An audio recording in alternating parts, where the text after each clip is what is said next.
करने के लिए तो बहुत कुछ है और बहुत कुछ करना है। मेरा टारगेट खाली काली मंदिर नहीं है, मेरा टारगेट तो पूरा नेपाल है, पूरा भूटान है, पूरा इंडिया है। और आज अगर कोई आवश्यकता है तो एक छोटा छोटा समस्या का समाधान करने से देश का समाधान नहीं होगा। ये सामूहिक समस्या है। ये जो भी तुम छोटे छोटे समस्या देख रहे हो देश का, ये केवल तुम्हें एक छोटा सा पार्ट दिखाई दे रहा है। और जो लोग के पास कलयुग में संघ नहीं है, वहाँ शक्ति नहीं है। कलियुगे संघे शक्ति कहा गया। आज अगर पाकिस्तान जिहाद कर रहा है, आज अगर तुम्हारा नेपाल हिंदू राष्ट्र था, आज सेकुलरिज्म का धोखा में पड़ गया। तुम देख लो जितने बांग्लादेशी, पाकिस्तानी वहीं से इंडिया में जिहाद चला रहे हैं। और धीरे धीरे बांग्लादेश का मैक्सिमम एरिया को वो लोग कवर कर रहे हैं। क्यों कर रहे हैं? क्योंकि नेपाल का सेकुलरिज्म मेंटालिटी के कारण। उसके पीछे चाइना बैठा है। चाइना कम्युनिज्म को और वो माओइज्म को प्रमोट करके तुम लोगों के हाथ में चूड़ी पहना रहे हैं, ठीक है, उनके हाथ में बंदूक है। नेपाल को अभी क्या है, एक जिसको बोलते हैं प्लेटफॉर्म बनाया गया है, और नेपाल को अभी पता नहीं चल रहा है कि हो क्या रहा है। नेपाल में हर एक पानगुमटी में, हर एक छोटा छोटा रेडी में, हर एक दुकान में दारू मिल रहा है। 2 घूंट मुझे भी पिला दे शराबी, फिर देख होता है क्या। तो सब कोई दारू पी के बेहोश है।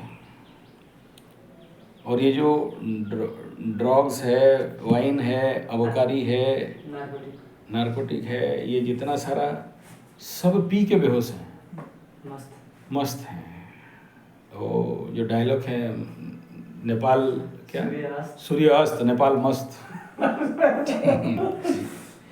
तो आप किसी को जब तक सामूहिक संगठन और चेतना में नहीं लाते हो तब तक बड़ा काम नहीं हो सकता। लेकिन मैं तुम्हारे आने में इसलिए हाँ बोला कि एक भी कोई व्यक्ति को जागृत कर दिया जाए, एक तो 1000 आदमी को खड़ा कर सकता है। एब्सोल्युटली प्रॉब्लम क्या है कि हमारे पास जो भी युवा हैं, जो चेतना थोड़ा भी है, उनके पास शक्ति का कमी है, शक्ति का अभाव है। कई कारण से है, पावरलेस है। ना शारीरिक बल है, ना मानसिक बल है, ना आध्यात्मिक बल है, ना डाबू बल है, अर्थ बल है। तो जिसके पास बल नहीं है वो समाज में कोई रिफॉर्मेशन कर सकता है।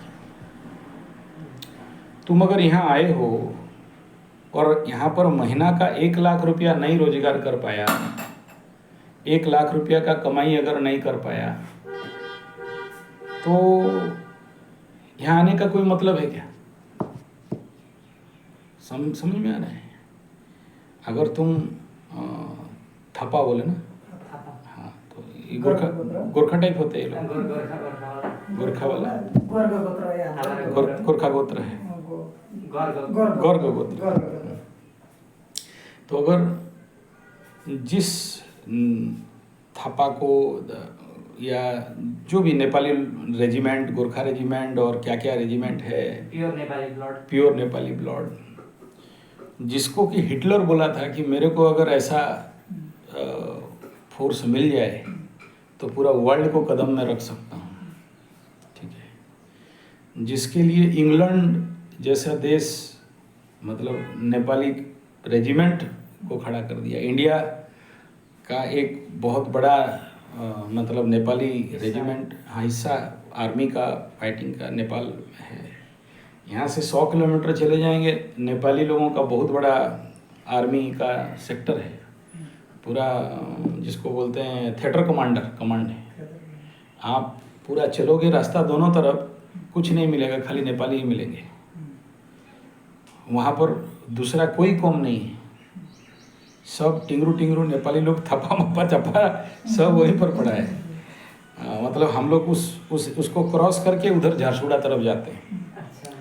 तो बहुत बड़ा इलाका है वहाँ, और कोई नहीं मिलेगा, ओनली नेपाली मिलेगा।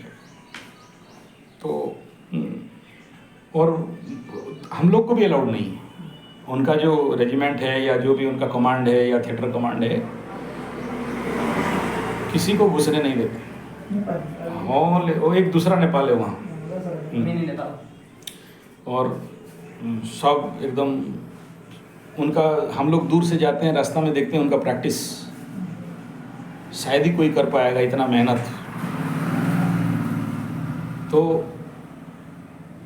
ये जो शक्ति का सामर्थ्य जिसके पास है, अगर उनको जोश तो है, होश नहीं है, ज्ञान तो है, गुरु नहीं है, मार्ग तो है, मार्गदर्शन नहीं है, तो एनर्जी को जब तक राइट वे में चैनलाइज नहीं करते हो, फोकस नहीं करते हो, तब तक आप कोई काम नहीं कर सकते। अगर ये जितने सारे जिहादी तुम्हारे पाकिस्तान के, बांग्लादेश के, रोहिंग्या के, इनके पास कोई अकल नहीं है, कोई साइंस नहीं है, केवल उनके पास क्या है, संगठन है, शक्ति है। उनको उनका वो जो भी बोल दिया गया वो करने के लिए तैयार है। तो इमेजिन करो ऐसे एक, अब देखो डिफरेंस क्या है, रावण के समय में भी मारीच इत्यादि जितने सारे ब्राह्मण पंडित ऋषि मुनियों को मारते थे, काटते थे, उनके यज्ञ हवन में गौमांस फेंकते थे, उनका यज्ञ करने नहीं देते थे। अभी कश्मीर से पंडितों को मार के भगा रहे हैं, कश्मीर पंडित। और पूरा भारत में जो कंडीशन यहाँ पर है, तो वो that is equal to Kashmir, Pakistan and Bangladeshi is Ravan और राक्षस और मारीच डेमंड्स हैं, ठीक है, असुरी शक्ति है। उन देखो पाकिस्तानी, बांग्लादेशी, रोहिंग्या, ये लोग उनका आत्मा से जानते हैं कि भारतीय हिंदू वो खून नहीं है कि आपको मारेगा। इतना धर्म भीरू है कि आपको हानि पहुंचाएगा वो पॉसिबल नहीं, बल्कि नहीं खाएगा, खिला देगा। हमारे डीएनए में भी वो डीएनए में वो हमारा है। लेकिन उनके पास असहिष्णुता है, उनके धर्म में, पाकिस्तान वाला का जिहाद में लिखा गया है कि जितना मारोगे तुमको उतना स्वर्ग मिलेगा, ठीक है, तुमको उतना 32 हुर मिल जाए, क्या 72 हुर मिल जाएंगे, स्वर्ग मिल जाएगा, पानी मिल जाएगा। तो फिर सामने वाला क्या है क्या नहीं उसको मारो, हलाल करो। तो ये जो हमारे पास आज इंडिया के पास सबसे बड़ा क्या थ्रेट है, पाकिस्तान, बांग्लादेश, रोहिंग्या।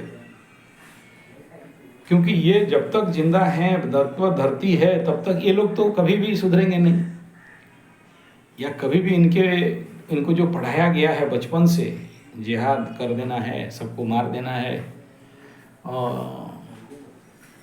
तो ये तो नेपाल के लिए भी थ्रेट है, भूटान के लिए भी थ्रेट है, और इंडिया के लिए भी थ्रेट है। तो कोई छोटा सा चीज़ तुम आज बिल्डअप करेंगे बोल के सोच रहे हो, वहाँ तुम देख लो अभियान में बुद्धिस्ट सारे बड़े बड़े मूर्ति, 72 मीटर वाला मूर्ति तोड़ दिया, कश्मीर में मैक्सिमम मंदिर तोड़ दिया। तो नेपाल कितना बड़ा, इतना बड़ा जगह है। और कल अगर ये लोग अगर जिहाद करने के लिए आ जाएं और सब तोड़ ताड़ के समान नहीं करें, क्या गारंटी। तो इसलिए आवश्यकता है कि शक्ति और सामर्थ्य को एकत्रित करना, और हमारा जो गवर्नमेंट है, हमारा जो जैसे नेपाल का लड्डू खा रहा है, भांग का लड्डू, गंजा का लड्डू, सेकुलरिज्म का, इंडिया में सेकुलरिज्म का लड्डू खा रहे हैं। और इस सेकुलरिज्म के लड्डू में किसी के पास होश नहीं है कि किस दिन ये लोग उठेंगे और बंगाल में जैसे अभी उठा रातों रात काटता गया, तो कब होगा उसका तो गारंटी नहीं है। मैं इलीगल वे में जाओ नहीं कह रहा हूँ, लेकिन लीगली अपना आत्मसुरक्षा के लिए तो शक्ति चाहिए। सेल्फ डिफेंस तो करना है, क्योंकि उस समय तो पुलिस भी नहीं आएगा, काट उठ के मार देंगे, कश्मीरी को भगा देंगे। 30 साल हो गया उनका न्याय नहीं मिला, तो तुम्हें कौन संभालने वाला है? कोई तो संभालने वाला नहीं। तात्पर्य यह है कि सबसे पहला तो स्वयं बलवान होना पड़ेगा। सबसे पहला अपने को ताकतवर बनाना पड़ेगा। अगर तुमको अभी बोलेंगे 100 बार उठक बैठक मारो और तुम मार नहीं पाएगा, आलसी राम कुढ़िया सिंह रहेगा। 100 पुशअप मारो, मार नहीं सकता। तुम जानते हो जिहादी लोगों का ट्रेनिंग कैसा होता है? कमांडो से ज़्यादा ट्रेनिंग होता है। तो तुम सोच रहे हो उनके साथ लड़ने के लिए, तुम कुछ महान काम करने के लिए, तुम कोई मंदिर में 10-20 वृक्ष लगाओगे, रिहेबिलिटेशन करोगे, और मेरा चिंता तो सारा विश्व का बात है। समझ में आ रहे हैं? उनको उस लेवल का ट्रेनिंग दिया जा रहा है, उस लेवल का गाय का मांस खा के, बकरा खा के, मुर्गा खा के, अंडा खा के, वर्जिश करा के, वो उस लेवल का हायर प्रोफाइल ट्रेनिंग दे रहे हैं। तुमको बोलेंगे चलो फील्ड में 10 राउंड दौड़ो, बोलने से तुम्हारा हालत खराब हो जाएगा, हारते रह जाओगे। तुमको बाप का पैसा मिल रहा है, खा पी के आराम से हो, मेहनत करो बोलने से करोगे नहीं। समझ में आ रहा है? नेपाल में पानी का कमी है, जमीन का कमी है, लेकिन इंडिया से सब्जी जाने से नेपाल में बिक रहा है। देख के बड़ा चमत्कार हो। ये के सब हाँ, मतलब गोल्ड से लेकर सब कुछ सीओ मतलब क्या है वो निडल हाँ। सब इंडिया। तो क्यों? कारण क्या है? सुख में हो ना, अभी तक पड़ा नहीं है। कल जब पड़ेगा कश्मीरी जैसे, तो पहाड़ छोड़ के जाओगे सब। मैक्सिमम पहुंच चुके हैं, मैक्सिमम बांग्लादेशी घुस चुके हैं, पाकिस्तानी नेपाल में घुस चुके हैं। चलो इंडिया बहुत बड़ा देश है, कुछ खा गया ठीक है, नेपाल तो इतना बड़ा है, और ना गवर्नमेंट का कॉन्शियसनेस है, ना लोगों का कॉन्शियसनेस है। सब वो सूर्यास्त नेपाल मस्त होके पड़े हैं। तो जब तक कम से कम देखो, बहुत आदमी भी नहीं चाहिए, अगर 10-12 भी सही रेजिमेंट वाला आदमी मिल गया, सही नेपाल के लिए, भारत के लिए या हिंदुओं के लिए गुरुकुल माने ऐसा नहीं कि 1000 बच्चे रहेंगे, 10 बच्चा भी सही से रहें, टेक्निकली काम करें। देखो गुरु तेग बहादुर नाम सुने हो? नाम सुने हो? गुरु तेग बहादुर का नाम नहीं सुने? गुरु तेग बहादुर सिख गुरु हुए पंजाब में। हाँ, मैं सच झूठ तो नहीं जानता, लेकिन उनके बारे में स्टोरी सुनाया जाता है। हाँ,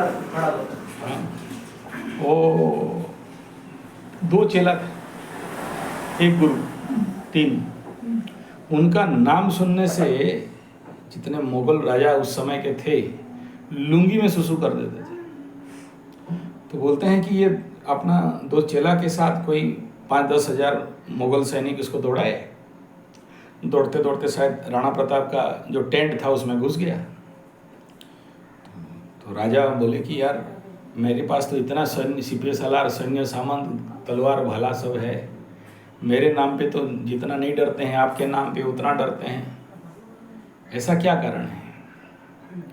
और आपके पास तो 2 ही चेला है, 2 चेला 1 गुरु। तो 2 चेला में ऐसा क्या है और 1 गुरु में ऐसा क्या है कि पूरा मतलब मुगलाई सल्तनत डरता है, पेंट में सुसु कर देता है राजा का नाम सुन के। तो बोला, ताली मारा इसको। एक कोई नौकर आया सैनिक, गुरु अपना तलवार निकाल के दे दिया, बोला पकड़ो जाओ। मेरा 2 चेला उधर सोया है, बोलना गुरु सर मांगे हैं देना है। तो राजा चौंका, नहीं नहीं हमें सर नहीं चाहिए। बोला जाओ।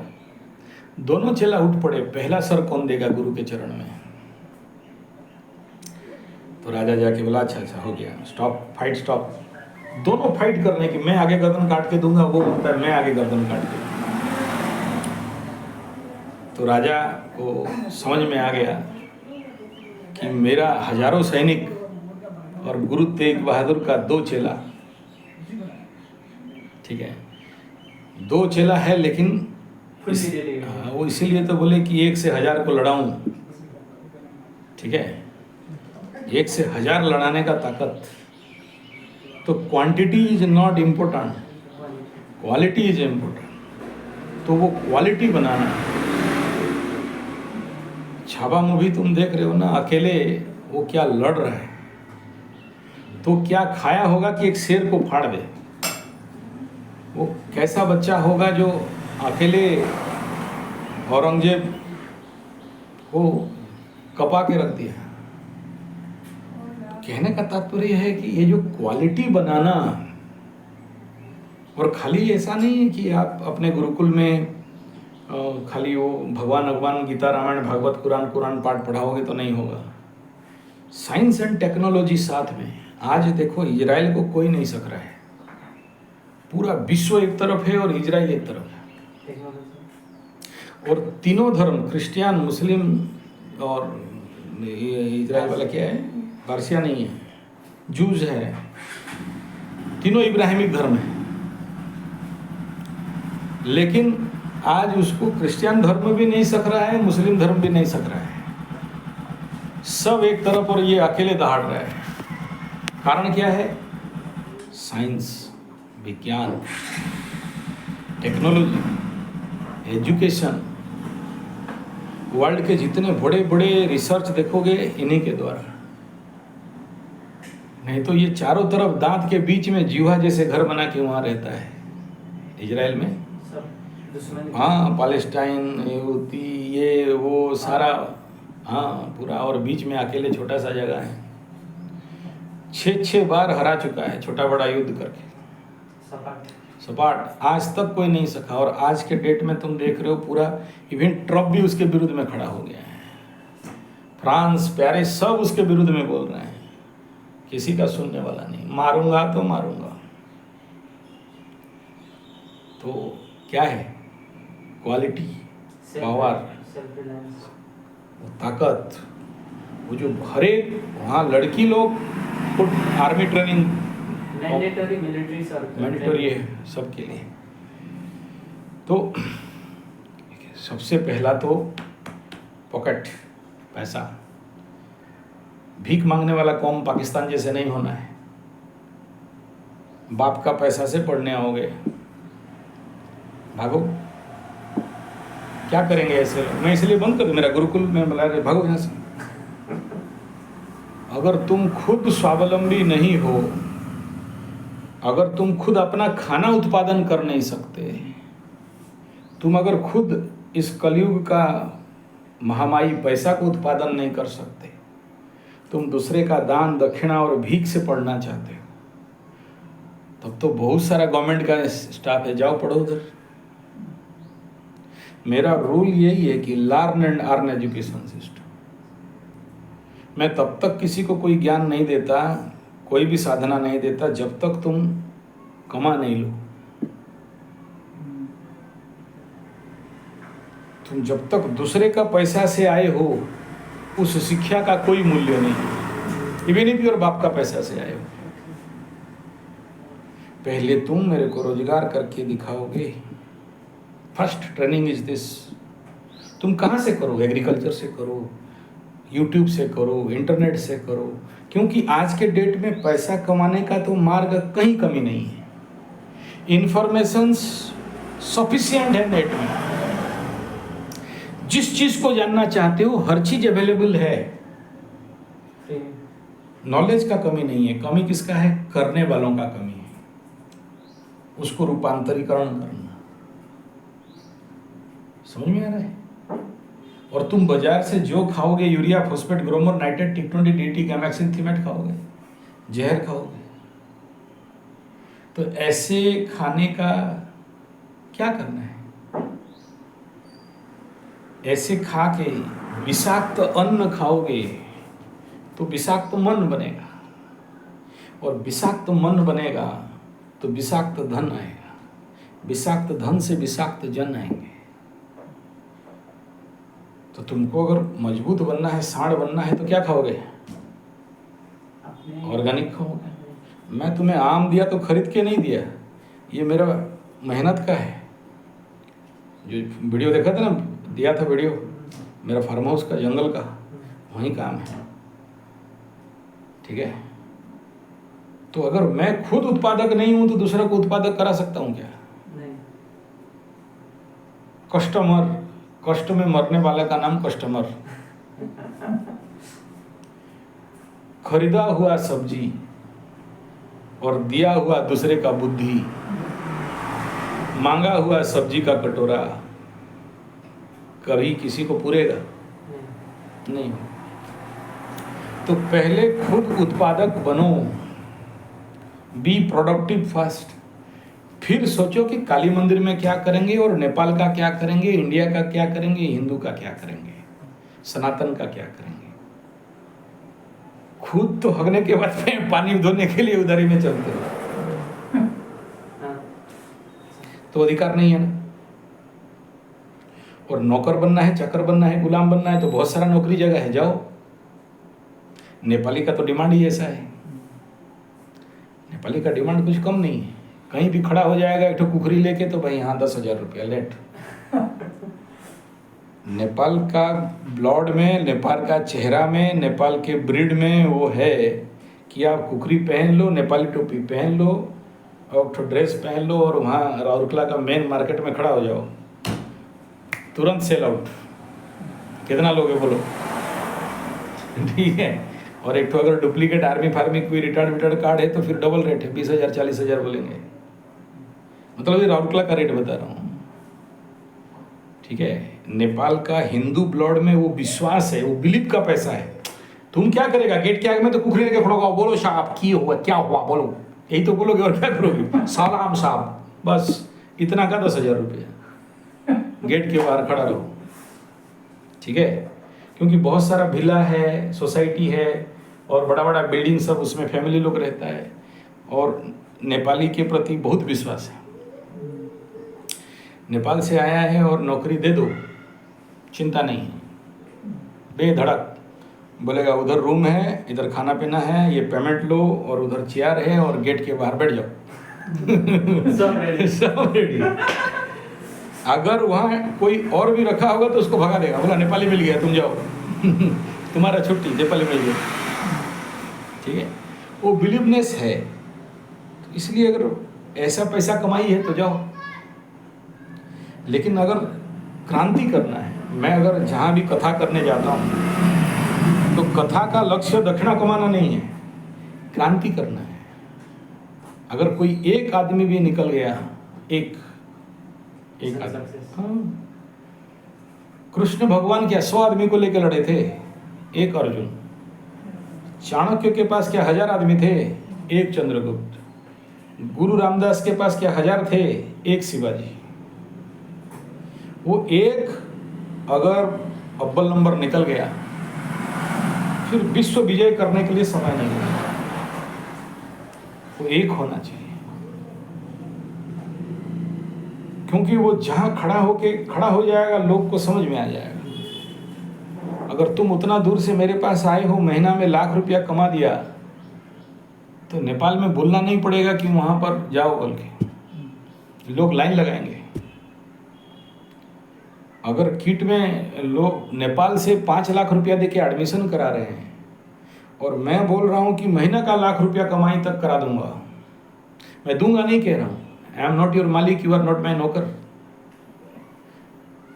लेकिन गुरुकुलीय परंपरा, शिक्षा परंपरा, कृषि परंपरा से लेके अगर एक आदमी ईमानदारी से मेहनत करे,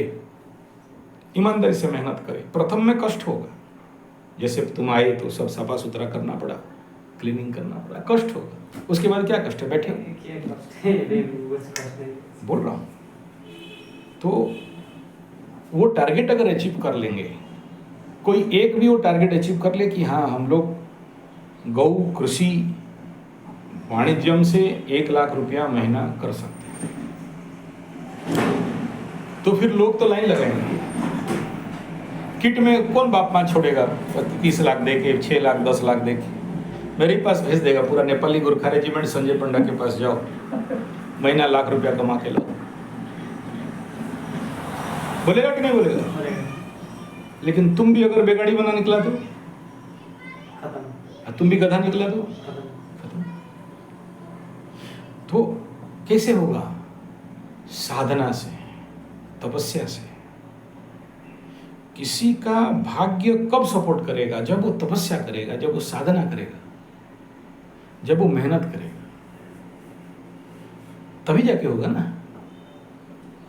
नहीं तो आम आदमी तो दारू बीड़ी सिगरेट पी के लड़की के पीछे घूम के पढ़ाई वढ़ाई करके नौकरी ढूंढ रहा है। एक नौकरी दे दे बाबा, और नौकरी किसी के पास है नहीं, सब में प्राइवेट नौकरी। तुम्हारे पास ताकत है तो सुलाम साहब बोलेगा नौकरी मिलेगा, बूढ़ा हो जाएगा तो घर जाओ बोलेगा, चलो थापा जी पैसा पकड़ो घर जाओ। तुम देखने नहीं पाता है, तुम क्या गार्ड बनाएगा बोलेगा। मतलब नेपाल के महान शक्ति को कुत्ता बनाने में पैसा मिलेगा। गेट के बाहर कुत्ता बन के खड़ा रहो, 10,000 20,000 ले लो, लेकिन सम्मान के साथ रोजगार और उसका मेहनत को उपयोग करके एक महानतम शक्ति को खड़ा करना है, तो उनको मार्ग दिखाने वाला कोई नहीं। और नेपाल के हिंदुओं के प्रति अंग्रेजों का और विदेशी ताकत का और चाइना का ये तो बड़ा लंबा समय तक आक्रमण रहा। माइक्रो लेवल में उनके साथ ऐसा कूटनीति, ऐसा षड्यंत्र बना दिया गया कि उनको दारू का बोतल देके खड़ा कर दिया गया। घर घर जगह जगह। मैं नेपाल में 2 दिन खाया नहीं।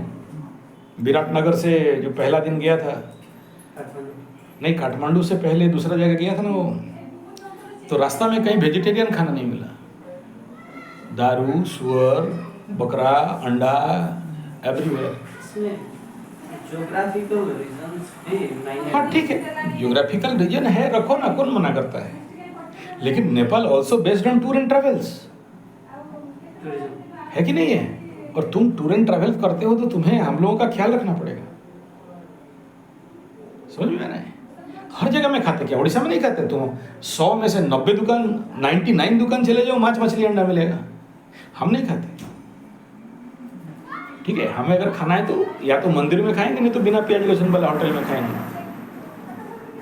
हमें पता है कहाँ पर है, इसलिए मैं कहीं जल्दी जाता नहीं। और जाता हूँ तो मैं बोल देता हूँ भाई मेरे को ये ख्याल रखोगे तो मैं जाऊँगा, नहीं तो नहीं जाऊँगा। और मैं 2 दिन नहीं खाया, 2 दिन चुप दुकान, ओ थोड़ा चूड़ा खाया, थोड़ा मूढ़ी खाया, आ गया। क्यों है? एक तो बुद्धिस्ट धर्म को अहिंसक कहा गया, लेकिन नेपाल में तो बुद्धिस्ट लोग हैं, हर दिन मुर्गा मांस का मछली खा रहे हैं, फिर किस बात का अहिंसा है? तो इस हिसाब में ठीक है। भौगोलिक स्थिति में वो लोग मांस, उनके पास कोई व्यवस्था नहीं है, पहाड़ में कुछ उगेगा नहीं, ठंडा जगह है, मांस मछली अंडा खा रहे हैं, कोई प्रॉब्लम नहीं है उसमें। अब आप रुचि भोजन पर रुचि पहन, आपको रुचि है आप खाओगे, मेरे को क्या मतलब? मैं आपका मुंह में सिलाई मारूंगा क्या? नहीं खाओगे, आपको खाना है। फैक्टर वहाँ नहीं है। फैक्टर ये है कि अगर हम लोग हिंदू सनातनी हैं, इसमें तांत्रिक पूजा भी होता है, तो गाय भी काटते हैं, भैंस भी काटते हैं। कामाख्या में जाओगे तो हर दिन 1 ट्रक मुंड निकलता है, बैल का, बकरा का, मुर्गी का, इतना इतना ट्रक गाड़ के काट रहे हैं। हिंदू सनातन धर्म is open out for all. जो मांसाहारी में जाएगा वो मांसाहारी में, जो शाकाहारी। मेरे को वहाँ भी बहुत समस्या हुआ, शाकाहारी में बहुत समस्या। वो उसका विरोध नहीं है, ठीक है, अपना अपना रुचि है। लेकिन उन सब के बावजूद भी आपको अगर कोई चीज़ का एस्टैब्लिशमेंट करना है, एक निर्माण करना है, याद रखना एक स्थिर शक्ति, एक सात्विक शक्ति का आवश्यकता होता है। मांस मछली अंडा दारू खाने से क्या होता है? कुछ नहीं, खा रहे हैं, जी रहे हैं। तामस, आलसपन, तामस है, आलसपन है, स्विंग ऑफ माइंड है। ये करिए। तुम प्रोग्रेस नहीं कर सकता। तुम देखो भोरा भोरा जी को देखा, सो ऑर्गेनाइज पर्सन, 2 दिन में प्रोग्राम ऑर्गेनाइज कर दिया, लोगों को जुगाड़ कर दिया, लेकिन stability of mind is not there. ये जो स्थिरता है वो नहीं है, और जहाँ स्थिरता नहीं है वहाँ सुख नहीं है, जहाँ सुख नहीं है वहाँ शांति नहीं है, जहाँ शांति नहीं है वहाँ समृद्धि नहीं। समझ। ठीक है, इसीलिए मांस मछली अंडा नहीं खाना चाहिए। खाओ तो खाओ, क्या करें, आपका मर्जी, किसको रोक सकते हैं। लेकिन जीवन में अगर सात्विक, स्थिर प्रगति चाहिए, उन्नति चाहिए, विकास चाहिए, चेतना चाहिए, तो जीव हत्या से बाहर निकलना पड़ेगा। अब बोलोगे हम तो घर में 10 मुर्गा पाल के रखे हैं, 6 बकरा पाल के रखे हैं, हमको तो काटना पड़ता है। काटो, तुम्हारा पुण्य, तुम्हारा धर्म, तुम्हारा पाप। अब जैसे बोला काली पूजा है, उधर बलि बकरा देते हैं, देने दो। ये गुरुजी मतलब मेरा ऑब्जर्वेशन है। हाँ। देख सकता हूँ कि जो लोग हाँ, तुम जीव हत्या करोगे, किसी का प्राण लोगे, तो तुम्हारा भी तो रिवर्स एनर्जी मिलेगा ना, कहाँ जाएगा। फिलहाल अभी तुम्हारा ड्यूटी ये है, हम लोग फिर बैठेंगे, अगर रात को टाइम होगा तो एक पेन पकड़ो, पेपर पकड़ो, पेन पेपर होगा तो अपना खाता से निकालो। तुम यहाँ पर क्यों आए हो, तुम्हारा यहाँ क्या लक्ष्य है, ये सब डिटेल लिखोगे। क्या क्या करना चाहते हो, क्योंकि तुम मेरे से बहुत सारा बातचीत किए हो, मेरा वीडियो भी देखे हो, कितना दिन रहना चाहते हो, क्या करना चाहते हो, ये तुम्हारा डिटेल लिखना है, अपने हाथ से लिखना है। देवनागरी में लिखो, हिंदी में लिखो, इंग्लिश में लिखो, जिसमें लिखना है लिखो। और तुम्हारा जो भी पेपर्स है वो पेपर देना, मैं फॉर्म भी दे दूंगा फिलअप करने के लिए, तो पेन एंड पेपर वर्क पहले कंप्लीट कर दो, ठीक है। उसके बाद फिर आगे का बात करेंगे, ठीक है। और